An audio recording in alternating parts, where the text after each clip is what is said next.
Hi, I'm Ben Ferguson, and welcome to your AMAC Weekly News. First, the party of diversity is completely lacking in diversity during the first Democratic presidential debate of 2020. This on top of Elizabeth Warren claiming that Bernie Sanders made sexist remarks to her about women in politics. Details on that in just a moment. Up next, a top-level staffer for one Democratic presidential campaign.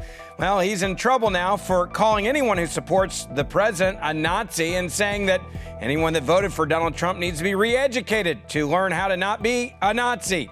Find out which campaign said this in just a moment. And finally, liberals in the House are finally sending the articles of impeachment to the Senate. Find out more about what happens next and if waiting to pass the articles along actually helped Nancy Pelosi get what she claimed she wanted. But first, a quick reminder, please share this video with your friends on social media. Your AMAC Weekly News starts right now.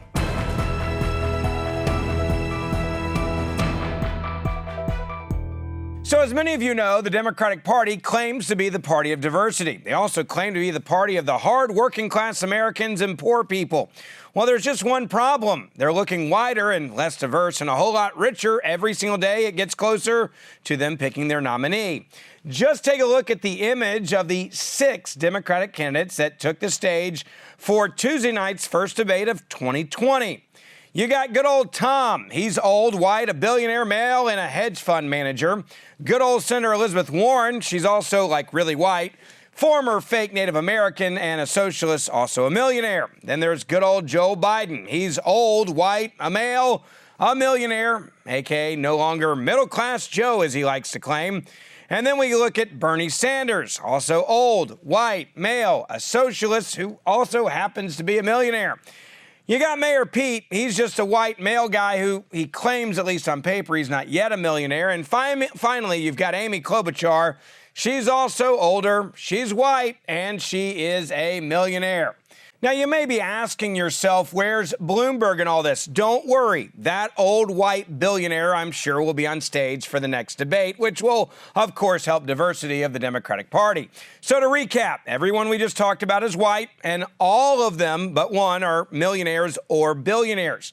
Now, I could care less about any of these people's ethnicity or how much money they make. But for a party, the Democratic Party, that is solely focused on being more diverse than the, quote, GOP, this doesn't look good for any of you on the left. Now, liberals have been claiming to be part of the party of diversity for years. Perfect example of this is back during the 2016 election. You had the former DNC chair, Debbie Wasserman Schultz, claiming exactly that the GOP was filled with just white people. Now, the good news is Fusion TV showed clips of just how white the GOP debate actually was or wasn't at the same time that Wasserman Schultz was attacking the GOP for having no one in it that was, diverse. Take a look at this for yourself. When I was watching the debate, I was thinking, does the Democratic Party lack diversity? I didn't see a Latino or an African American or an Asian on that stage.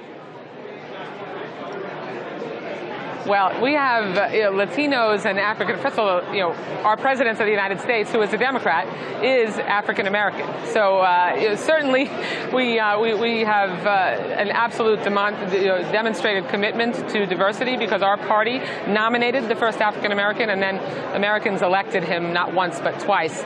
If you look at our party up and down the ballot, from the way that we select delegates to the way that we elect members of the Democratic National Committee, to the elected officials and their diversity that we have in this country, there is overwhelmingly more diversity up and down the ballot when it comes to Democrats, Hispanics, Asian Pacific Islanders, African Americans, women, the LGBT community.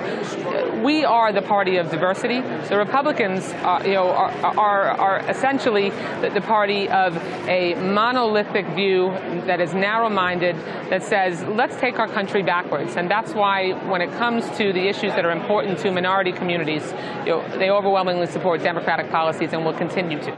Now, what you just witnessed was all the way back in 2015 when they were getting ready for the 2016 elections, and you guessed it, nothing has changed. The Democratic debate this week not only proved to be completely lacking in diversity, but it also included some drama between Bernie Sanders and Elizabeth Warren. Now, we know for a fact that Elizabeth Warren has lied on multiple occasions in the past, including about being Native American, just to gain the minority benefits that she desperately wanted.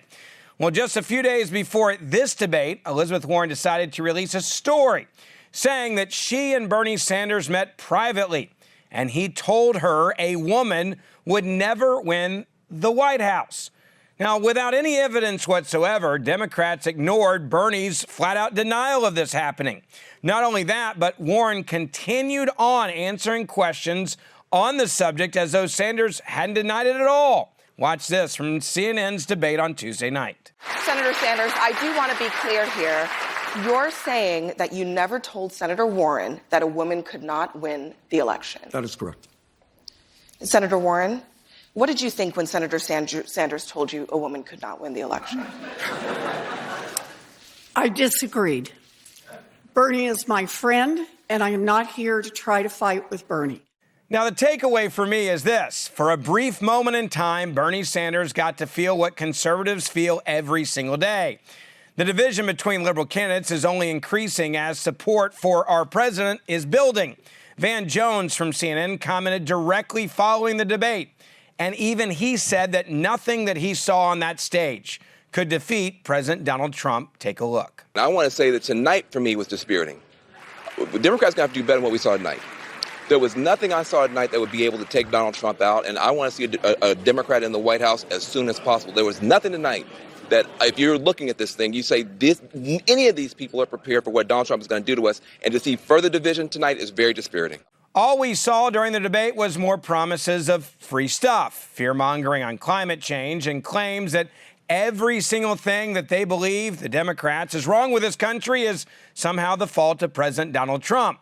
Now, President Trump has truly made this country great again, but he needs our help to bring an even bigger win in 2020 against these socialists. In the midst of the recent allegations by Elizabeth Warren about sexist comments from Bernie Sanders, he's now also facing another challenge. His own staff members were caught on camera talking to Project Veritas, saying that all of the, quote, MAGA folks must be re-educated. That's right. If you voted for Trump, you need to be taken into a government-run classroom and re-educated. Now, why do you need to be re-educated? Well, according to a Sanders campaign organizer, all Trump supporters are Nazis, and they need to be re-educated to learn how not to be Nazis. Let me say this again. If you voted for Trump or support him right now, you are a Nazi in the eyes of the Bernie Sanders campaign. You don't believe me? Take a look at this from Project Veritas. Do you even think that some of these, like, MAGA people could even be re-educated? I mean, we gotta try. I mean, in Nazi Germany, after the fall of the Nazi Party, there was a ton of the populace that was Nazified. And, Germany had to spend billions of dollars re-educating people to not be Nazis. We're probably going to have to do the same here. And that's kind of what Bernie's hey, free education for everybody, because we're going to have to teach you not to be Nazi. Now, this is the left caught on tape telling you what they really think of you. If you support the president, you are automatically a Nazi. Remember, Nazis are the anti-Semites who not only hated the Jewish people, but actually exterminated them and actually went around throwing them into concentration camps and killing them, all because they were Jewish. I don't know about you, but being a Trump supporter is the furthest thing from being a Nazi.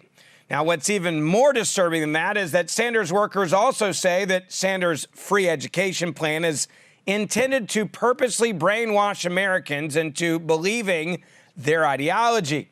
That's right, this same organizer for the Sanders campaign went on to actually praise these Soviet-style gulags. That's right, watch this from Project Veritas. There's a reason Joseph Stalin had gulags, right? Mm-hmm. And actually, gulags were a lot better than what the CIA has told us that they were. People were actually paid a living wage in gulags. They had conjugal visits in gulags. Gulags were actually meant for re-education. Greatest way to break a billionaire of their privilege and their idea that they're superior, go out and break rocks for 12 hours a day. You're now a working class person, and you're going to learn what that means. Now, to be clear, what he is saying is that all those that don't agree with what they, the Bernie Sanders campaign, believes will be sent to gulags to break rocks for 12 hours a day as punishment for being successful. Yes, this is sick. Now, before the Sanders campaign tries to say that this individual wasn't important to the campaign, well, let me show you this tweet by Iowa Field Director Brooke Adams on September the 21st. This tweet shows a photo of this man describing him as one of the campaign's top-tier organizers. Now, of course, since this news and tweet broke, the Twitter account has been locked, hoping that no one else would see it. But we already got the tweet. Sorry about that, Sanders campaign. It's already gotten out of the box. Now, here's the main point. This is proof of the true goals and the ideology within the Bernie Sanders campaign. This is the kind of terrifying battle we are fighting in the 2020 election. And this is why we have to make sure that this Soviet style of leadership never gets into the White House. Can you believe it? Nancy Pelosi is finally sending the articles of impeachment to the Senate after sitting on them for weeks on end. Now, in her announcement, she continued to mention the importance of the record of time. That's right. Watch this from her announcement that aired on CNN. This is a very important day for us. And as you know, I reference temporal markers that our founders and our poets and others have used over time to place us in time, to emphasize the importance of time, because everything is about time. How we use it, how we mark it. And today is an important day, because today is the day that we name the managers, we go to the floor to pass the resolution to transmit the articles of impeachment to the Senate. Since December 18th, there have been comments about when are we going to send the articles over. Well, we had hoped that the courtesy would be extended, that we would have seen what the process would be in the Senate. Short of that, that time has revealed many things since then. Time has been our friend. Yes, Nancy, the record of time when the coup attempt against the President of the United States of America that you orchestrated will last forever. We're never going to forget this moment in time, especially come Election Day. Now, this is continued proof that the liberal claims of, quote, urgency on impeachment were completely, unfounded and a lie when it came to actually impeaching Donald Trump. This is also a complete and utter failure by Nancy Pelosi. It's a failure because she was forced to send the articles to Senator Mitch McConnell without a single concession by McConnell and the Republican leadership. Now, we still do not know if witnesses will even be called, but McConnell made it very clear that there will not be a motion to dismiss. This is because we want Americans to have an opportunity to hear the truth, he said. Watch this from a press conference with McConnell that aired on Fox News. There is little or no sentiment in the Republican conference for a motion to dismiss. Our members feel that we have an obligation to listen to the arguments, and we've laid out in this resolution an opportunity for everybody to sit there. Remember, senators can't say anything, so they'll have to sit there and listen, to listen carefully to the arguments by both the prosecution and the defense, to follow that up with written questions submitted through the Chief Justice. And that means listening to the case, not dismissing the case. Now, what we do know is that the majority in the Senate has decided that the best way to move forward is through precedent, which means they will proceed in the same way that was done in the Clinton impeachment. Now, if liberals try to argue that, then they will be even further revealed for the true hypocrites that they are. It will also prove that this is nothing more than a coup attempt on President Trump and an overthrow of the will of the voters who elected him. Now, there is a possibility that McConnell will take up the idea of witness reciprocity put forth by Senator Ted Cruz, which means that if liberals want to bring forward witnesses like John Bolton, then conservatives will be able to subpoena witnesses like Hunter Biden. As Senator Ted Cruz said, the liberals haven't even been able to allege that the president had so much as a speeding ticket. Take a look at this from his interview on Fox News. The Constitution specifies for impeachment of a president that you have to demonstrate bribery, treason, or other high crimes and misdemeanors. They haven't done that. In fact, this is the first time in the history of our country any president has been impeached without even so much as an allegation of criminal conduct. They have not alleged in these articles of impeachment the president violated any criminal law. They haven't alleged he violated any civil law. They haven't even alleged the president has a speeding ticket. And for that reason, this doesn't meet the constitutional standard of high crimes and misdemeanors. And so the end of this process will be an acquittal. And I think that's probably in about a couple of weeks. Now, let's be very clear, especially for the left and the media, what an acquittal would actually mean. It would mean more than just dismissing the charges against Donald Trump. An acquittal is proving that there was nothing to charge the president with in the first place. Now, I agree completely with Senator Ted Cruz because Donald Trump has done absolutely nothing wrong. Now, AMAC continues to fight for you to make sure that the liberals in Congress don't have the power to steal your vote and your president away from you. That's it for this edition of your AMAC Weekly News. Also, a quick reminder, if you haven't joined or renewed your membership, do it right now so you can continue to receive the show and access to our amazing member benefits. You also get the AMAC magazine, and most importantly, AMAC represents you and more than 2 million other conservatives on Capitol Hill every day.